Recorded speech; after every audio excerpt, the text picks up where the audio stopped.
18 বছর যখন ইসমাইলের বয়স, আল্লাহ ইব্রাহিম নবীকে ডাক দিয়ে বললেন, ইব্রাহিম মক্কা নামক এলাকার মধ্যে আপনি যান। ওই এলাকায় যাওয়ার পর দুনিয়ার প্রথম ঘর যেই কাবা, আমি জান্নাতের ইয়াকুত পাথর দ্বারা বানাইলাম। নূহ নবীর বন্যার সময় ওই কাবাটা আমি 4 নাম্বার আসমানে উঠে নিলাম। আপনি যান ওই কাবা আবার বানান। হযরত ইব্রাহিম মক্কায় যায়, যাওয়ার পর দেখে ইসমাইল ড্রেনের কাজ করতেছে। ইব্রাহিম নবী ডাক দিয়ে বললেন, ও সন্তান ইসমাইল, আল্লাহ আমাকে বলছে আল্লাহর ঘর বানানোর জন্য, তুমি আমাকে সহযোগিতা করবা কিনা? ইসমাইল বললেন, আব্বা আমি সহযোগিতা করব। ইব্রাহিম নবী নিজেই রাজমিস্ত্রি হলেন, ইসমাইলকে জুগালি বানাইলেন, আল্লাহর ঘর বানাবে। এই জন্য ইব্রাহিম পুরা দুনিয়াতে সফর করলেন। পুরা দুনিয়াতে 5টা দামি দামি পাহাড়ের মাটি সংগ্রহ করলেন। 1 নাম্বার হেরা পর্বতের মাটি, 2 নাম্বার জুদি পাহাড়ের মাটি, 3 নাম্বার তুরে সিনার মাটি, 4 নাম্বার তুরে জিতা নামক পাহাড়ের মাটি, 5 নাম্বার লেবনান বা লুবনান পাহাড়ের মাটি, 1 নাম্বার হেরা পর্বতের মাটি, 2 নাম্বার তুরে সিনার মাটি, 3 নাম্বার জুদি পাহাড়ের মাটি, 4 নাম্বার তুরে জিতার মাটি, 5 নাম্বার লেবনান বা লুবনান পাহাড়ের মাটি। এই 5টা পাহাড়ের মাটি উনি সংগ্রহ করলেন, জুগালি বানাইলেন। ইসমাইলকে রাজমিস্ত্রি নিজেই হইলেন। আল্লাহর কাছে দোয়া করলেন, আল্লাহ কাবা ঘর বানাবো, ডিপ্লোমা ইঞ্জিনিয়ার দরকার। ডিজাইন কে করবে? জিব্রাইলকে আল্লাহ ডিপ্লোমা ইঞ্জিনিয়ার হিসেবে পাঠায় দেয়। হযরত জিব্রাইল আসলেন। ইব্রাহিম নবী এবার কাবা ঘরটা বানানোর জন্য জায়গা তালাশ করতেছেন। কোন জায়গায় কাবাটা ছিল উনি নির্ণয় করতে পারে না, চিন্তা করতেছে। হঠাৎ উনি তাকায় দেখলেন একটা ছায়া ওনার সামনে দেখা যায়।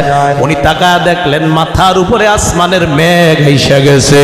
মেঘ বের হয়, মেঘ ইব্রাহিম নবীকে ডাক দিয়ে বললেন, ও ইব্রাহিম পয়গম্বর, আপনি কেন পেরেশান? ইব্রাহিম নবী কয়, আমি কাবা বানাবো, জায়গা তালাশ করে পাই না। মেঘ ডাক দিয়ে কয়, আমার ছায়াটার দিকে তাকান। ইব্রাহিম নবী মেঘের ছায়ার দিকে তাকায়।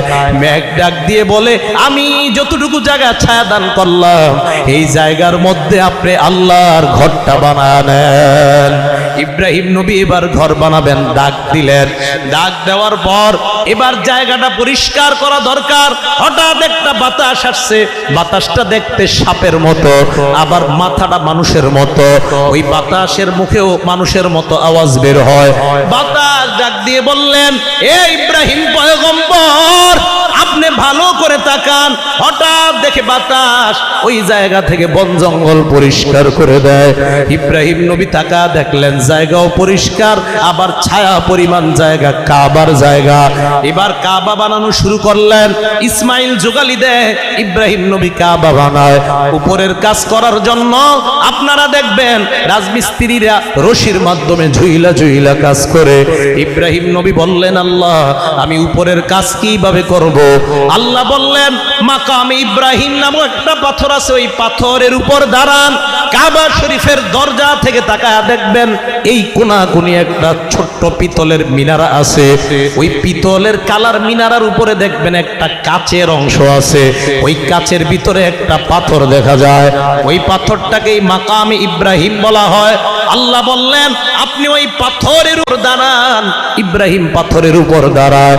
দাঁড়ানোর পর দেখে পাথর ইব্রাহিম নবীকে লিফটের মতো উপরের দিকে উঠা দেয়। পাথর উপরে কাজ করে, বাস বানানো শেষ। এবার কয়, আল্লাহ পাথর বানাইলাম, ঘর বানাইলাম, এখন কি কাজ? আল্লাহ কয়, এখনো একটা কাজ আছে। কয়, কি কাজ? আপনি দুনিয়াতে ঘোষণা করেন মানুষ যেন এই ঘরের কাছে হজ করার জন্য আসে। বলেন সুবহানাল্লাহ। তো ইব্রাহিম নবী ঘোষণা করবে, আল্লাহ কোন জায়গায় দাঁড়ায় করবো? মক্কার পাশে একটা পাহাড় আছে, জাবালে আবি কুবাইস, ওই পাহাড়ের উপর দাঁড়ান। আরেক বর্ণনায় আপনি এই পাথরের উপর দাঁড়ান। দাঁড়ানোর পর ওই পাথরটাকে আল্লাহ পাহাড় বরাবর উপরে উঠাইয়া দিছে, লিফটের মতো। ওখানে উঠে উনি দাঁড়াইস। তো দাঁড়ানোর পর নিচের দিকে তাকায় দেখে 2-4টা ঘর বাড়ি ছাড়া আর কিছু না। আল্লাহ এরা হজ করতে আসবে 2-4 জন। আল্লাহ কয়, কেন? মাবুদ আমারও ঘোষণা দিই 2-4টা ঘর ছাড়া কেউ শুনবে না। আল্লাহ বললেন, লাকাল আযান ওয়া আলাইয়াল বালাগ, আপনার কাজ ঘোষণা দেওয়া। এই যুগে যাদের কপালে আমি আল্লাহ হজ লিপিবদ্ধ করলাম, প্রত্যেকের কানে কানে ঘোষণা পৌঁছায় দেওয়ার দায়িত্ব আমি আল্লাহ নিয়ে নিলাম। দাঁড়াইছে, দাঁড়ায় ঘোষণা করে দেয়, আওয়াজ হয় না। কানে আঙ্গুল দিলেন, এই জন্য মুয়াজ্জিন আজানে কানে আঙ্গুল দেয়। একবার ডান দিকে ঘোষণা করলেন, তাই মুয়াজ্জিন হাইয়া আলাস সালায় ডান দিকে তাকায়। আরেকবার বাম দিকে ঘোষণা করলেন, তাই মুয়াজ্জিন হাইয়া আলাল ফালাহে বাম দিকে তাকায়।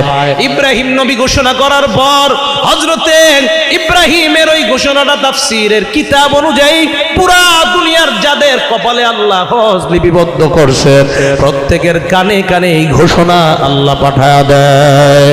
আপনাদের প্রশ্ন, তাহলে হুজুর আমাদের নেত্রকোনার অনেকেও তো হজ করছে, তারা কেমনে করছে? আল্লাহর একজন ফেরেশতা আপনার জন্মের সাথে সাথে আপনার কানের কাছে আইসা যায়, আসার পর ইব্রাহিমের ওই ঘোষণা পৌঁছায় দেয়। পৌঁছানোর পর ওই বান্দাও লাব্বাইক বলে জবাব দেয়। ছোট্ট শিশুটা যদি একবার লাব্বাইক বলে, এর মানে মরণের আগে সে একবার হজ করবে। আর যদি 10 বার লাব্বাইক বলে নেয়, অবশ্যই আল্লাহ মরণের আগে তাকে 10 বার হজ করায়া দেয়। লাব্বাইক যতবার বলবে শিশু ততবার হজ করবে। তাহলে ইব্রাহিম নবী ঘরটা বানাইলেন, ঘর বানানোর পর হজের ঘোষণা দিলেন, আমাকে আপনাকে হজ করতে বলতেছেন, আর ওনার মাধ্যমে কোরবানির সূচনা হলো।